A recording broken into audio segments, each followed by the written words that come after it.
할렐루야. 미쁘신 주님의 은혜와 평강이 사랑하는 이그스피드 온 가족들과 함께 하시기를 소망합니다. 2025년 4월 11일 금요일 아침입니다. 오늘 우리가 함께 나눌 하나님의 말씀은 누가복음 21장 20절에서 28절까지의 말씀입니다. 말씀을 제가 읽도록 하겠습니다.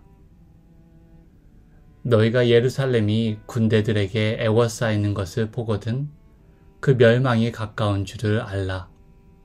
그때에 유대에 있는 자들은 산으로 도망할 것이며 성내에 있는 자들은 나갈 것이며 촌에 있는 자들은 그리로 들어가지 말지어다. 이 날들은 기록된 모든 것을 이루는 징벌의 날이니라. 그 날에는 아이벤 자들과 젖먹이는 자들에게 화가 있으리니 이는 땅에 큰 환난과 이 백성에게 진노가 있겠음이로다. 그들이 칼날에 죽임을 당하며 모든 이방에 사로잡혀 가겠고 예루살렘은 이방인의 때가 차기까지 이방인들에게 밟히리라.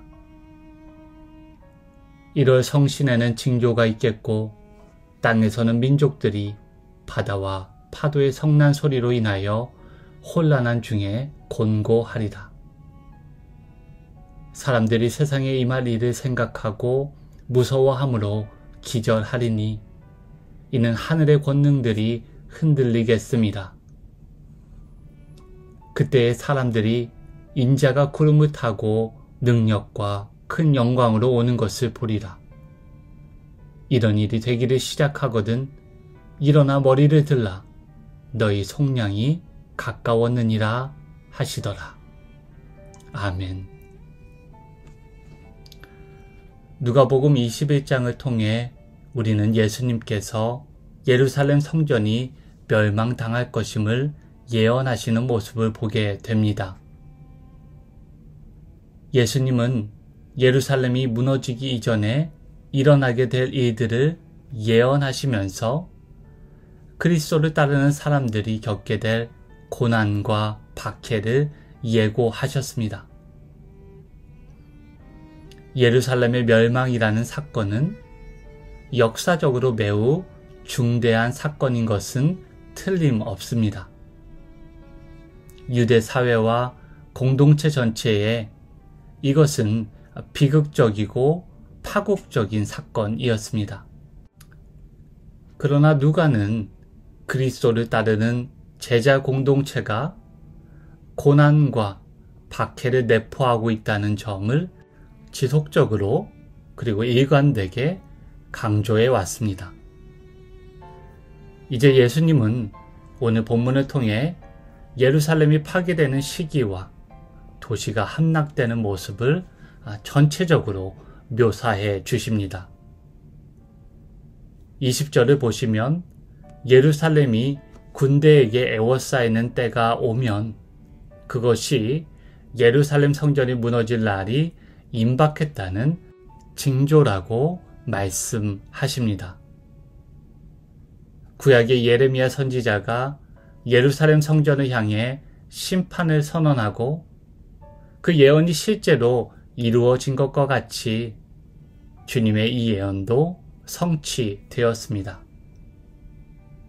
예루살렘은 주 70년경 로마 제국의 군대에 의해 철저히 포위되고 파괴되었습니다. 예수님께서 묘사하신 예루살렘의 멸망의 모습은 짧지만 생생합니다. 실제로 유대 역사가인 요세푸스는 로마에 의해 예루살렘이 함락될 당시에 성전이 불타 없어졌고 수많은 유대인이 죽임을 당하고 포로로 끌려갔다고 기록하고 있습니다. 말 그대로 폐허가 된 그곳에 심지어 굶주림에 시달리던 사람들이 자신의 자녀들을 삶아먹는 안타까운 참극까지 벌어졌다고 그렇게 기록하고 있습니다. 당시 이런 상황을 감안해 본다면 예수님께서 유대에 있는 자들은 산으로 도망하고 성 안에 있는 자들은 그곳을 떠나며 촌에 있는 자들은 성 안으로 들어가지 말라고 말씀하신 것은 매우 현실적이고 긴급한 권면이라고 볼 수 있습니다. 예수님은 이 참혹한 때가 올 것을 미리 알고 계셨습니다. 그래서 예루살렘에 가까이 이르셨을 때 그곳을 바라보시며 눈물을 흘리셨던 것입니다. 우리 교회가 후원하는 신현재 강지혜 선교사님이 섬기시는 희망찬 미래재단으로부터 얼마 전 기도 편지를 받았습니다. 도미니카 공화국에서 그곳에 있는 하이티 난민을 섬기는 일을 두 분 선교사님께서 감당하고 계십니다. 하이티는 서방국에서 가장 가난한 나라로 알려져 있습니다. 그리고 이미 여러 보도를 통해 알고 계시듯이 부패와 무법, 그리고 갱단의 지배 등으로 인하여 국가 비상사태가 지속되고 있습니다. 국내 상황이 이렇다 보니 살 길을 찾아 도미니카 공화국으로 넘어온 하이티 사람들의 많은 무리들이 사실상 난민이 되어서 도미니카 군대의 단속과 추방을 피해 산속으로 몸을 숨기며 살아가는 현실에 놓여 있습니다. 뱃속의 아이와 젖먹이 자녀들 때문에 떠날 수 없어 여전히 하이티에 남아있는 사람들 역시 막막한 현실에 놓여 있을 것입니다. 오늘 본문을 묵상하며 하이티 영혼들의 얼굴이 함께 떠올랐습니다. 예루살렘을 향해 눈물을 훔치셨던 주님께서 오늘도 집을 잃고 어둠 속에서 굶주리고 신음하는 이들을 바라보시며 같이 아파하시고 지금도 그들과 함께 눈물 흘리고 계실 것으로 생각이 됩니다. 그리고 주님은 약속하십니다. 27절 말씀입니다. 그때 사람들이 인자가 구름을 타고 능력과 큰 영광으로 오는 것을 보리라. 아멘.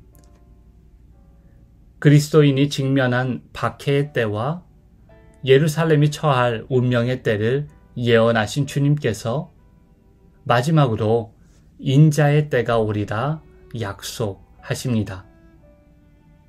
주님은 방관하시는 분이 아니십니다.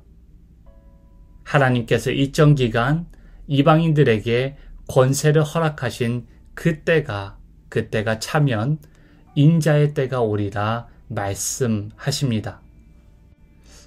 그렇다면 인자의 때는 어떠한 날입니까? 다음 절 28절에 기록된 바와 같이 곧 속량의 때입니다. 한마디로 속량의 날은 이스라엘의 회복의 때를 의미합니다. 하나님을 대적하고 예루살렘을 멸망했던 원수들이 무너지고 그들의 억압과 권세로부터 해방되고 하나님의 백성들의 신원이 회복되는 그 날이 올 것이라 예수님께서 예언하신 것입니다. 한 시대의 종말은 새로운 시대의 시작입니다. 예레미야를 포함하여 구약의 예언자들이 예루살렘 성전을 향해 심판을 선언하고 회복의 때를 예언하였습니다. 그리고 그들의 말은 실제로 이루어졌습니다. 예루살렘의 멸망을 예언한 예수님의 말씀도 성취되었습니다. 그러므로 이루어질 인자의 날에 대한 예수님의 예언도 신뢰를 갖고 기다릴 수 있습니다. 예수님은 자신이 체포되고 죽을 것임을 예고하셨고 또한 죄와 죽음을 이기시고 부활하실 것을 제자들에게 말씀하셨습니다. 그 말씀은 실제로 이루어져 주님께서 부활의 첫 열매가 되셨습니다. 이제 그분의 부활은 우리의 소망이자 장차 완성될 우리 구원의 약속이 되었습니다. 그리고 부활하신 주님을 만난 제자들은 더 이상 두려움과 절망 속에 숨지 않았습니다. 부활하신 주님 안에서 다시 살아나고 변화되었습니다. 죽음의 권세를 두려워하지 않고 담대하게 새로운 하나님 나라 백성들로 부활의 증인들로 살아갔습니다. 도미니카 공화국에서 온 선교 편지에 기쁜 소식이 실렸습니다. 교회가 없던 세 곳의 마을에서 첫 예배가 시작되었다는 것입니다. 야쿠아테 교회, 퀘에라브라다 혼다 교회, 미엘 교회, 이 세 곳의 하이티 교회가 개척되었습니다. 믿음과 소망의 공동체가 세워져 간다는 소식이 참 반가웠습니다. 또한 캐나다 기독교 잡지인 Faith Today를 통해 프랑스어가 익숙한 하이티 사람들이 수십 년 전부터 프랑스어권인 퀘벡 지역에 많이 거주하기 시작했다는 소식을 접하게 되었습니다. 그리고 거기서 세속주의가 깊이 뿌리 내려가는 퀘벡, 몬트리올에서 하이티 복음주의권 교회가 활발하게 생명력 있게 성장해 간다는 기사를 보게 되었습니다. 죽음을 이기시고 부활하신 그리스도 때문입니다. 오늘도 살아 역사하시는 그 부활하신 주님으로 인해 절망 속에서도 소망을 품고 척박한 땅에서도 생명의 싹을 틔울 수 있습니다. 오늘도 우리를 위해 부활하시고 우리 가운데 살아계신 그 주님의 부활의 능력을 경험하며 살아가는 저와 여러분 모두가 되시기를 주님의 이름으로 축복합니다. 함께 기도하시겠습니다.